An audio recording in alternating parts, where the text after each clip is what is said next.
Thank you very much for giving me the opportunity to present my research. So I'm a PhD student at Pazmany Catholic University and at Aix-Marseille University, France. So this is a part of my research project in France. So my project is IPAC Tunisia Corpus.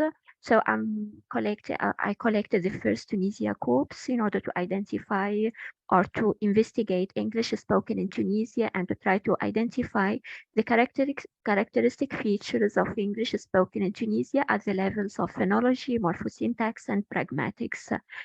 The methodology of this project, so we have compulsory tasks and we have optional tasks. I tried to collect or record compulsory tasks, which include two-word lists, a list of sentences and a text and formal conversation. And for the optional tasks, I collected a specific word list, a map task, a description of an image, and an informal conversation. So IPAC Tunisia, as I said, it is the first Tunisia corpus. It consists of 12 samples, 9 females and 3 males. And all my participants are students from the University of Gafsa, which is the southwest of Tunisia, as you can see here on the map. I tried to collect, it's a small corpus, but it includes a lot of tasks, as you can see, compulsory and optional tasks.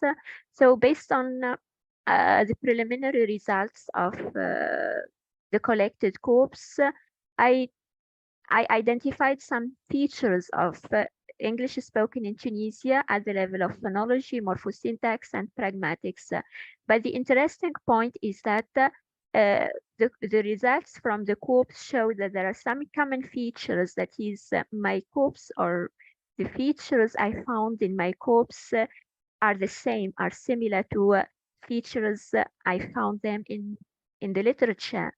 So my corpus shared some features from the global context, and I also found that there are some distinguishing features which are specific to the Tunisian context. So the shared features from the global context include the lack of distinction between long and short vowel sounds in phonology, the substitution of a number of consonant and vowel sounds, and the realization of diphthongs like monophthongs. At the level of morphosyntax, I found the dropping of the third person S endings in verbs in the present tense and the omission of the different uses of prepositions and articles. And also the variability in the use of tenses. In pragmatics, I found the use of code switching, repetition, and self-repairing. For the distinguishing features that are specific to the Tunisian context, I found that there are some language transfer from Arabic and French, especially at the level of phonology. And for morphosyntax, I found the use of the progressive tenses without the auxiliary and the use of the Arabic structure VSO. For pragmatic features, I found the use of think aloud.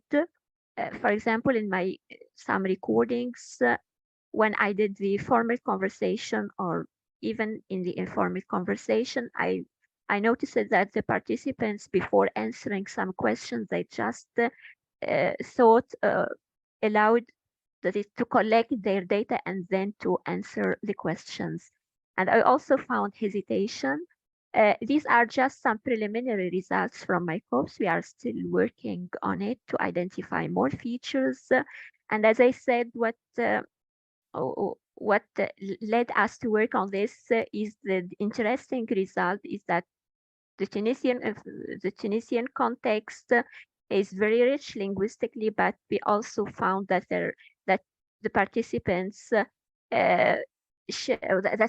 my corpus or the results of my corpus shared some features from the global context, features from literature, literature on word Englishes and English as a lingua franca.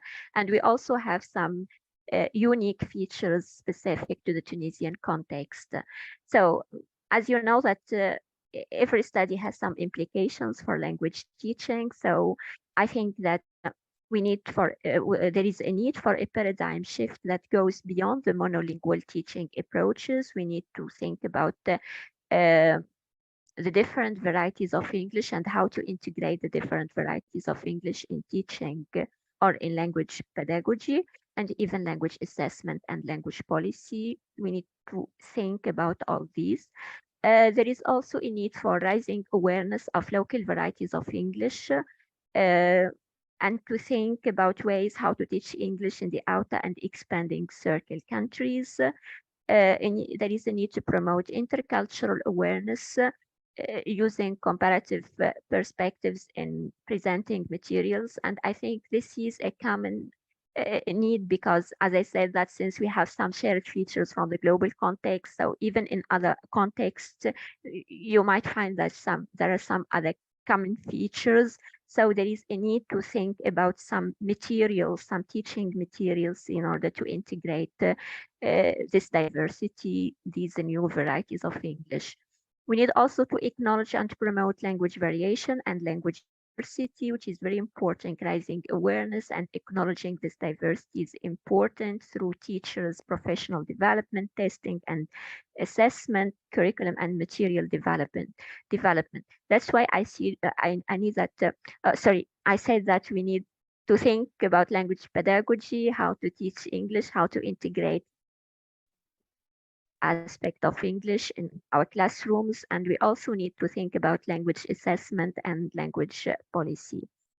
So to conclude, I like this quote from Mackay, 2002, who states that effective pedagogy is pedagogy suited to the specific demands of the local context. So I'm investigating a local context, I'm investigating learn a language, so we need to think about these features and to try to raise awareness first of teachers and students about the new aspect of English, about this diversity, about language variation, and we need also to think about ways to acknowledge this diversity and integrate, word Englishes or word Englishes, yes, in our classrooms. Okay, I'm very fast. Thank you very much. And I'm here, yes, to listen from you, your comments and questions. Thank you very much.